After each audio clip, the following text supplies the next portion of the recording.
All right, so um, I will be discussing the environment of human resource management in the Philippines. So we're going to be getting familiar with human resource management. So we're going to be discussing the factors that influence HRM. But we're also going to be discussing how those factors, we're also going to be discussing how those factors influence human resource management. And then we're going to be talking about the implications of the dimensions of national culture. So, the different aspects of national culture and what they imply on specific, and their implications on specific HRM functions. So, let's talk about the introduction first. So, HRM is influenced by internal and external factors of an organization. Now, this pertains to strategy, culture and policies, and social conditions. So the internal ones here are strategy and culture and policies, while the external ones are social conditions, such as the legal framework and the economic reality. Right. So this graph here, or this figure, kind of shows the environment of HRM. So when it comes to the internal environment that influences HRM, you have strategy, you have organizational culture. These are factors that influence HRM, which are part of the internal environment. Now, when you talk about external or legal political environment, you have factors such as technological, social, economic differences, right? So these are all factors that influence HRM, but they are on the external environment, right? All right, let me gain some energy here. Okay, so now let's talk about the factors. So what are these factors? The factors that we've been talking about so far. So as I've mentioned, there's internal and there's external. As for internal, we have three. There's strategy, there's organizational culture, and then policies. While in external, you have factors such as the political, economic, social, national culture, dimensions of culture, and technological. So these are all factors here on the right side. These are all factors that influence HRM, but are on the external side. And then, of course, on the left side, you have the internal side. So let's first try and talk about the internal factors. So, as for the first one, strategy, it's just a set of plans designed to achieve organizational objectives. It basically answers the question, how do we get from where we are to where we want to be? Now, remember again, strategy, quite self explanatory. The strategy, the strat that you are choosing or using to gain or to get to where you want to be or to achieve a specific goal or objective. Now, back in 1980, Porter described three generic strategies based on two dimensions. Again, Porter described three generic strategies based on two dimensions. First, the scope of the market, and second, the competitive advantage. So he created three strategies, which are cost strategy, differentiation strategy, and targeting a limited market strategy. He created these three strategies based on two dimensions, which is the scope of the market, basically talking about your customers, your buyers, your clients, right? How big, how wide, how what their needs are, aspects like that. These are all talked about in the scope of the market. And secondly is competitive advantage. Competitive advantage basically means the edge that you have against the competitors. What do you have that the competitors don't? Hence competitive advantage, right? So he created these three strategies based on those two dimensions, right?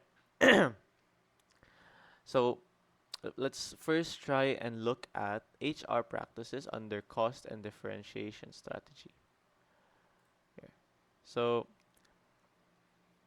Let's On the left side, we can see there are multiple HR functions such as recruitment, selection, compensation, benefits, training, development, right? We've discussed this in a previous lesson. So there are different ways, or under different strategies, you do these specific functions in different ways, obviously, right? So let's talk about first cost. When you talk about cost, or if you're going through the cost kanang strategy, this basically means that you are, um, or the cost strategy is basically like you're going for the cheapest way. You're trying to make the most money. Or you're trying to save the most money, right? So imagine the process of recruitment. If you're gonna go through the cost strategy, this means that it's going to be limited. You're not really gonna uh, have a big scope for your recruitment, or you're not gonna implement different multiple strategies, or you're not gonna be using different strategies, using different outlets. Wala lang, it's just limited, right? And it's also going to be low cost. You're not going to be spending that much money because again, you're trying to save money. You're going for the cheapest way, the easiest way. Compared to differentiation. When you look at differentiation, for example, you have more extensive sourcing. So you're going to be looking through different markets. You're going to be looking at different different strategies of recruitment, different ways, different outlets of recruitment, right? So it's going to cost more, but it's going to yield results that may cater to your needs better, right? Next is selection. Uh, if you're gonna look at selection under the cost strategy, and again, we've already discussed, selection is actually kind of hiring somebody who is competent in your needs of the organization. Now, if you're gonna go through the cost strategy, then this would mean, focusing on low cost selection tools. This means kanang you're just going to be simply reading their CV, or kanang if they tick off certain kanang traits in their CV, that means you hire them. It's very simple. It doesn't take much brain. It doesn't take much resources, right? If you're going to look at differentiation, though, it's an intensive selection process. Again, it costs more money, but it will yield better results. Intensive selection processes could be actually having a thorough interview with the kanang applicant, or kanang having a personality test. So in most organizations, or in most, I would say, successful organizations, they actually use personality tests to really understand the type of person you are, because the type of person you are is very important when it comes to aligning yourself with the organization. So an organization, depending on its goals, will be looking for certain people. So a personality test would be essential, but of course that costs money. So it's not that easy to just use a personality to create, or to yeah to use a personality test. It's not going to be that easy, or it's going to cost money, and it's also tiring. The same goes for compensation. So for example, compensation in the low cost strategy, you're just going to be giving them either the below market average or even bare minimum, while in differentiation is going to be above market. You're going to be paying them more, but you're expecting more out of them. One thing that you can notice, the difference between cost and differentiation strategies, for example, I would say is this.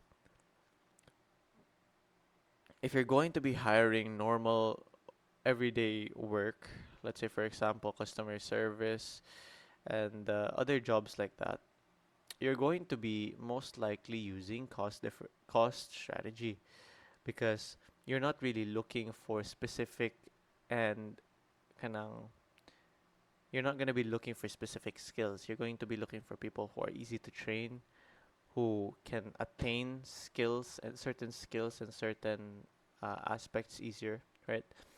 compared to differentiation, which most likely will be used in cases wherein you need something in specific. So, say for example, a specialist of some kind, an HR specialist, an mechanical specialist.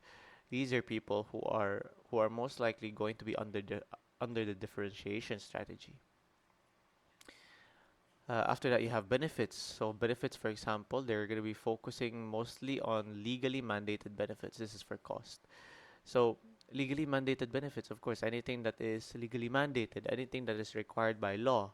Whereas in differentiation, it's offering, or their benefits offer those that are above mandatory benefits.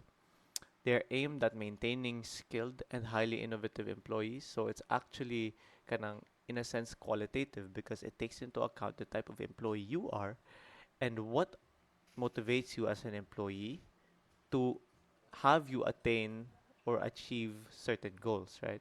Because look, aimed at maintaining skilled and highly innovative employees. So remember that. Next is training. So when it comes to cost strategy, sometimes there's basic to no training at all.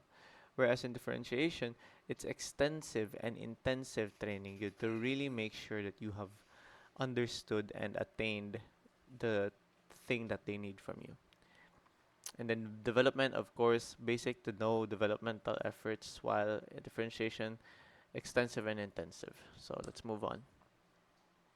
Oh, and I don't think this is mentioned, but targeting a limited market strategy, quite self-explanatory. You are targeting a limited market, so you are catering your product or service towards a market that is um, not so like touched on, right? So something that you are the only one who's going to be providing a certain product or a certain service to these people. So that's an example of targeting a limited market strategy. So let's talk about internal factors. The next one is organizational culture. So what is organizational culture? This is basically just a pattern of shared basic assumptions that a group learns as it solves problems of external adaptation and internal integration that has worked well enough to be considered a valid and therefore to be taught to new members as the correct way to perceive, think, and feel in relation to those problems. So for what this paragraph is trying to say, or what this description is trying to say, is that again it's a pattern of shared basic assumptions that a group learns. So you need to take into account that these are basic assumptions or basic experiences that taught these individuals something, and that they learn together as they go through certain problems or certain scenarios through external adaptation and internal integration. So they grab information and so they're grabbing information from the external aspects, but they're also integrating it into themselves. And it has worked well enough for them to teach whatever they have learned and absorbed to the new members. And then they form this mentality in a way that they see this as correct. So they perceive, think, and feel that this is a correct way to do things. That's basically what organizational culture is. That it's a bit kind of this definition kind of over explains it. But just imagine if you're asking the question, what is the culture in your organization? That's basically what it's trying to describe the culture, the organizational culture. So, yeah. So this person, say Sheen, in 2004, he identifies three levels of culture: basic underlying assumptions, espoused beliefs and values, and artifacts.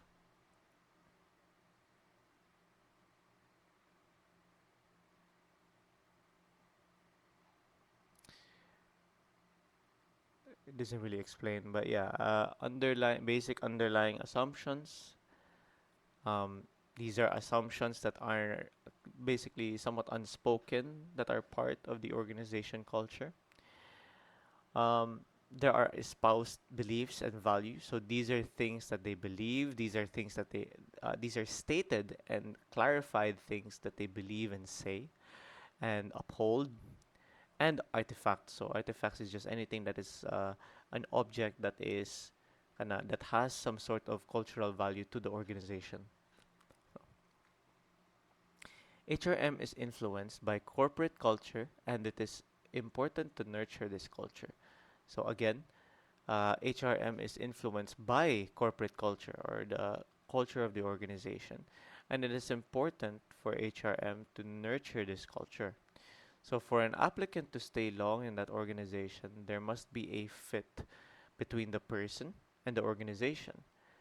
Again, if you want an individual or an employee to stay for a long time in the organization, there has to be a fit, right? There has to be a synergy or there must be a match between the person and the organization. So thus, a selection criteria considers cultural dimensions to be able to screen in the to be able to screen in those who will fit and screen out those who will not. So again, in the selection aspect of HRM, there must be a criteria that considers the cultural dimensions, wherein this will screen out people who don't fit in the organization, and it will screen in or kanang it will screen in or select those that are that fit. So all internal factors are interrelated. So for instance, the strategy of the organization is influenced by culture. Again, all internal factors are interrelated. So for example, the strategy of the organization, the strategy is influenced by the culture, the organizational culture, and existing policies in the organization. In the same manner that policies and corporate culture is also shaped by the strategies that are chosen by the organization. So, an example here is the mission and espoused values of selected companies in the Philippines. So, you can see here ABS-CBN, their um, mission is this exists to be the service of the Filipino worldwide, and their values and beliefs or their espoused values are meritocracy, excellence, teamwork, teaching and learning, honesty. So this is just the values and beliefs. Not gonna lie, it's just a bunch of jargon, like a bunch of moral jargon.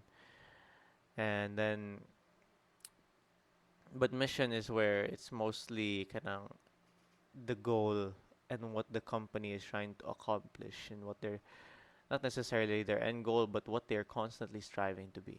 Right? That's what mission is. So the next internal factor is policies. So policies are basically statements about how an organization intends to conduct its business and guide employees in their actions and decisions. Policies, guys, rules, right? So again, these are just statements or orders in a sense or rules, guidelines on how an organization intends to conduct its business, guide its employees in their actions and decisions. So policies provide guidelines regarding how employees are protected or how employees may proceed when they are being unfairly treated. So they provide consistency in management functions and decisions. Some factors that influence policies are the labor code, Department of Labor and Employment, strategy of the organization, and organizational culture. So to summarize this whole thing, policies are statements or guidelines or rules or orders that guide the business, uh, that or it states how the business wants to be conducted and guides employees on their actions and decisions. And it also gives those, uh, or it gives employees a way to be protected and a way to proceed if they are being treated unfairly. So yeah, and then the factors that influence these policies or the factors that influence policies are the labor code, DOLE, And then you have the labor code, of course, will always influence how policies are written. Dole will also influence that.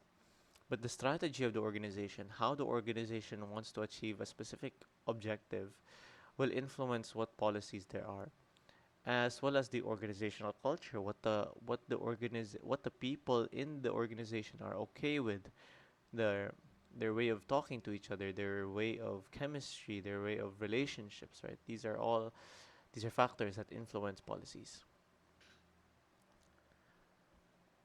So now let's talk about the external factors. We're getting into the external factors now. So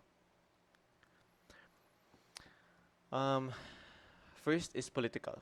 So what is the political factor or the external political factor? This basically pertains to actions of the government which are reflected in laws and policies. So, actions of the government which are shown or reflected in laws and policies are is as a whole a factor that influences HRM. So, tax laws and labor laws are among the most important laws that affect HRM. Tax laws are not only affect potential gains and losses of an organization, they also affect the compensation system of an organization. The higher the income brackets, the higher the tax rates. Thus, compensation system is designed that the higher the compensation package, the lower the proportion of cash compensation, the lower tax due. Again, let's read that again. The compensation system is designed in a way that the higher the compensation package, so the higher the salary, the lower the proportion of cash compensation, the lower tax due. So, uh, to explain it easier, the compensation package, which means as a whole what you are receiving for your services, the lower the proportion of cash compensation there is, the lower the tax due as well. So, the lower your cash salary is, the lower your tax rate. Whereas the more you're getting paid, the higher tax rate the organization has to pay as well. So yeah, um, that's political.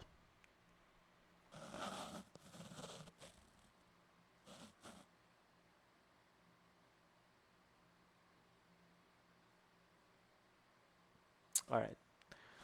So next is economic. So that was political. Now we're looking at economic. So these are basically just looking at basic factors of production. So land, labor, and capital, and their factor prices such as rent, wages, and interest rates, as well as product prices. So again, you're just looking at the basic. So when you mention economic or the economic factor, these are looking at factors of production or factors um, in the economic or um, financial state or aspect. So factors such as the land, the prices of land, the price of labor, minimum wage labor, or the competitive kind of salary, capital, the how much money you need for the organization to survive, as well as rent, the rate of rent, the wages, the competitive rate of wage for the job, and then interest rates and product prices. These are all factors of economic. These are all economic factors. Next, you have social factors. So these consist of elements characterizing the society or group that an individual belongs to, including the underlying beliefs and values that affect behavior and expectations from work. Again, again, social factors. When you mention social factors, these are elements that characterize the society or group that an individual belongs to, including underlying beliefs and values that affect behavior and expectation from work. Then you have national culture, refers to shared beliefs, but it's more related to the nation itself and the people itself, not necessarily, uh, yeah, nation and the group of a country, a nation. Yeah, yeah. That's all. The external factors.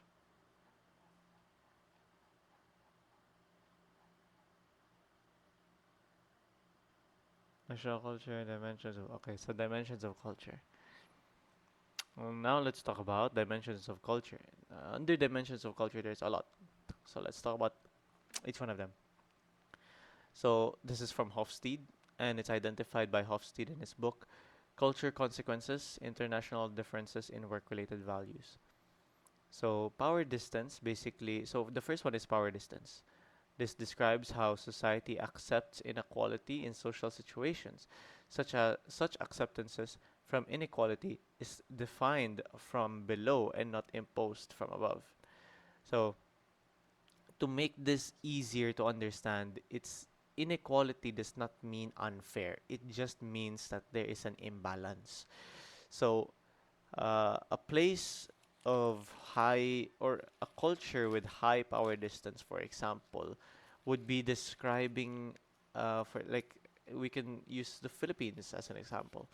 So power distance in the Philippines is present. It's very present, and the way we can describe this is um, if the boss tells you to do something, or if a higher up tells you to do something, or it orders something from you, or um, yeah, demands something from you, you will not necessarily challenge it.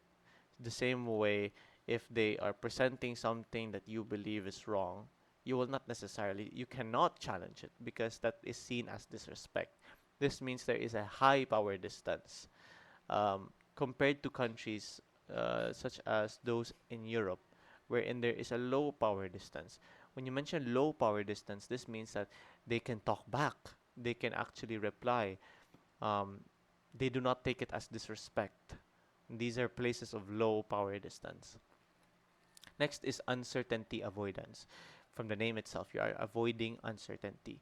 So it describes how a society is comfortable or is not with unknown or unstructured situations.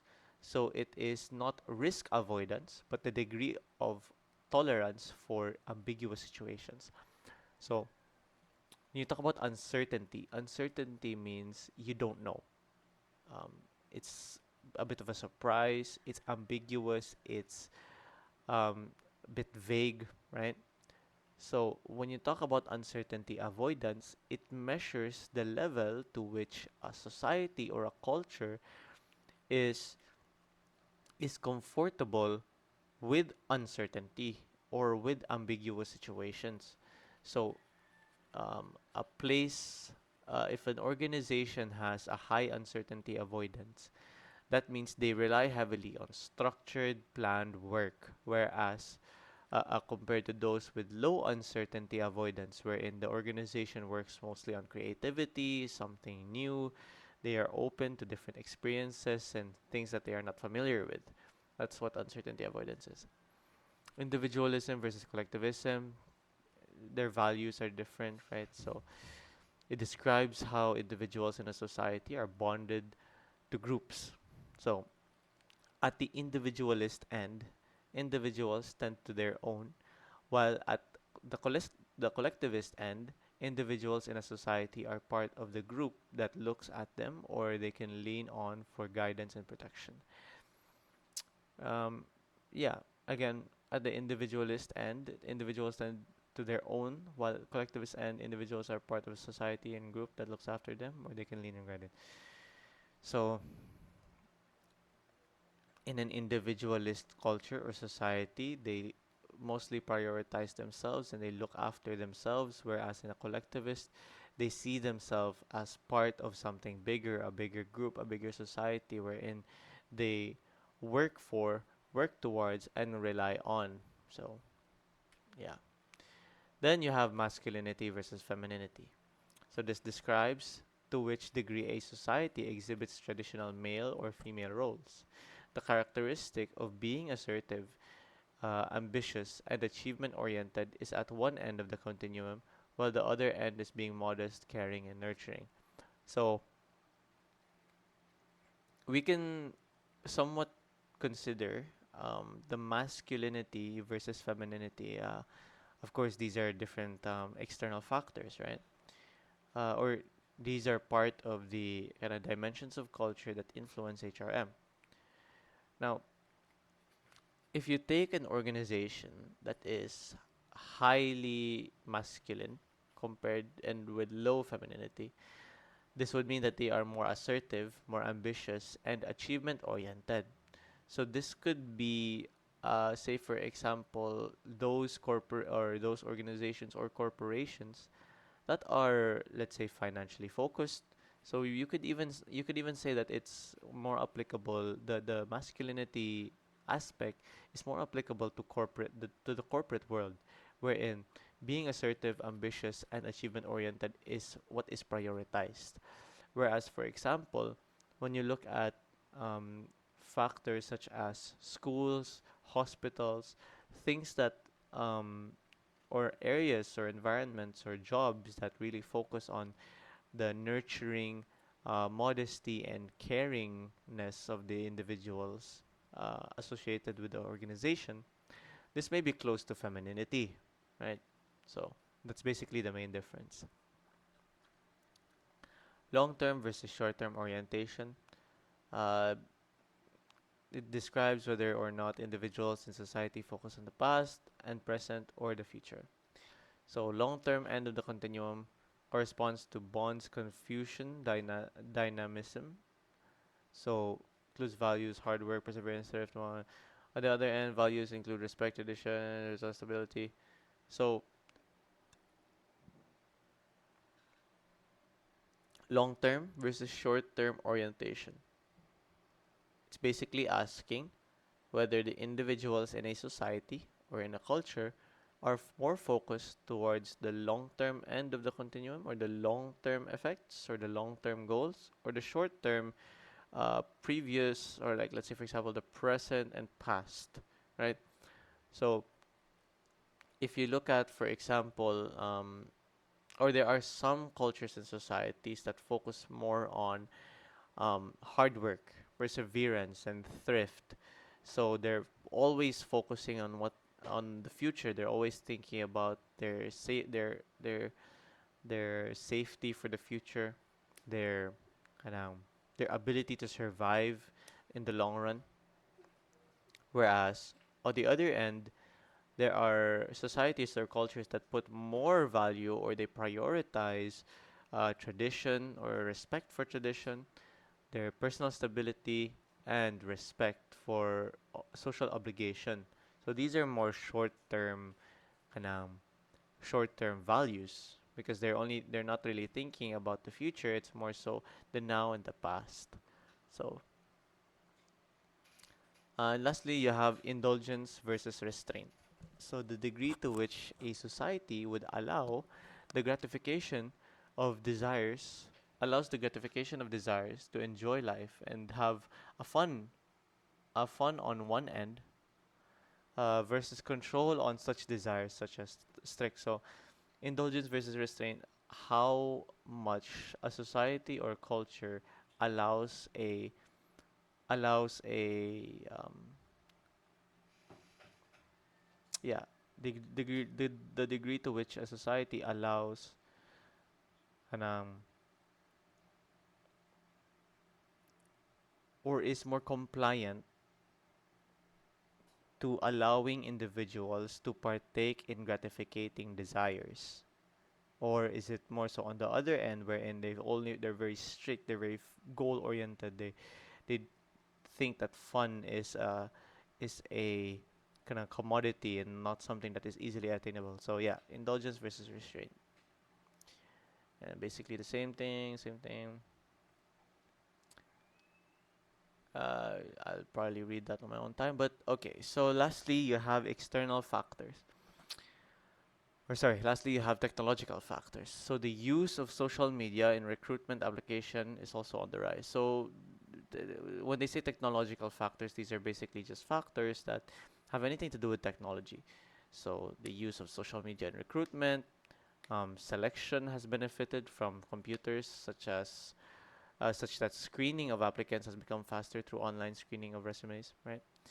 Applicants can likewise take certain tests online. Um, and then organizations can also delivered training programs online or have enrolled in training programs online. So that's lesson 2. Thank you for listening.